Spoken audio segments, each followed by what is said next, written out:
Hi all welcome back to my channel. మేమైతే రీసెంట్గా వైజాగ్లో ఇనార్బిట్ మాల్ ఓపెన్ అయింది కదా, అది చూడడానికి అయితే వెళ్ళిపోయామన్నమాట. అదనే కాదు, పక్కన వేరే పని ఉంటే అది చూసుకున్నాం. ఎలానో వెళ్ళాం కదా అని చెప్పి మాల్ దగ్గరికి అయితే వెళ్ళిపోయామన్నమాట. ఏషియాలోనే అతి పెద్ద మాల్స్ ఇది సెకండ్ మాల్ అంట.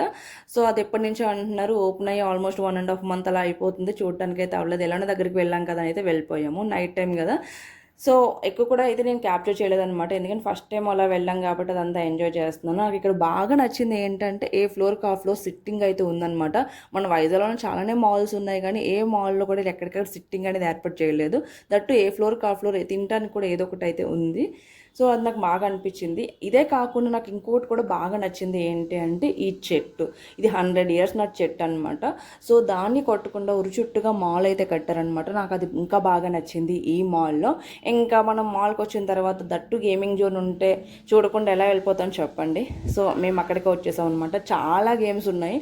కాకపోతే ఇక్కడ నాకు ఇంకొకటి అనిపించిన విషయం ఏంటంటే, ఎక్కడికక్కడ దగ్గర దగ్గర ఏదో ఇరికిచ్చేసినట్టుగా అయితే అనిపించింది అనమాట. సో గేమింగ్ జోన్ ఇంకొంచెం పెద్దగా ఉండి జనాలు తిరగడానికి కాస్త ప్లేస్ ఉంటే బాగుండు అన్న ఫీలింగ్ అయితే వచ్చిందనమాట.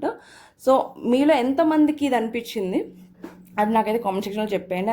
ఇంకా మాల్లో ఇంకా చాలా వరకు షాప్స్ కూడా ఇంకా పూర్తిగా ఓపెన్ అవ్వలేదన్నమాట. కొన్ని వరకు అయితే ఓపెన్ అయ్యాయి, ఇంకా కొన్ని ఓపెన్ అవ్వడానికి టైం పడేలా ఉంది. అండ్ ఇంకే కాకుండా ఈ మాల్లో అయితే నాకు ఈ స్టాండర్డ్ ఒకటి బాగా నచ్చింది. చాలానే ఉన్నాయి కానీ అందులో ఇది ఒకటి మన మెయిన్ ఎంట్రన్స్ నుంచి వచ్చే వాళ్ళకైతే ఇది కనిపిస్తుంది. డే టైం అంతా లుక్ కనిపించదు, కానీ నైట్ టైం మాత్రం చాలా మంచిగా అనిపిస్తుంది అనమాట. చూస్తున్నారు కదా, గ్రీన్ లీవ్స్తో శాండిల్స్ చాలా మంచిగా అనిపించింది నాకైతే. ఇంకెలానో వెళ్ళాం కదా, సో వెళ్ళిన తర్వాత ఖచ్చితంగా ఫుడ్ కూడా టేస్ట్ చేయాల్సిందే. ఇక్కడ ఫుడ్ కూడా చాలానే ఉన్నాయి. ఫుడ్ విషయం వరకు ఏమిటి అంటే, నాకైతే అంతలాగా అనిపించలేదు. నాకని కాదు, చాలామందికి నచ్చుండొచ్చు, నాకు అలా అనిపించిందేమో. ఇక్కడ ఫుడ్ దగ్గర నాకు ఒకటి బాగా నచ్చింది ఏంటంటే, ప్లేస్ చాలా ఉందన్నమాట, చాలా ఫ్రీగా ఉంది. సో ఒకసారి మీరు వెళ్ళిన తర్వాత టేస్ట్ చేసి ఆ ఫుడ్ కూడా ఎలా ఉన్నది అనేది కూడా నాకు కమెంట్ సెక్షన్లో అయితే చెప్పేయండి. సో ఎలానో వెళ్ళాం కదా అని చెప్పి కొంచెం పిజ్జా అయితే తీసుకొని టేస్ట్ చేసేసి ఇంక రిటర్న్ అయితే అయిపోయామన్నమాట. ఐ హోప్ మీ అందరికీ వీడియో నచ్చిందని అనుకుంటున్నాను.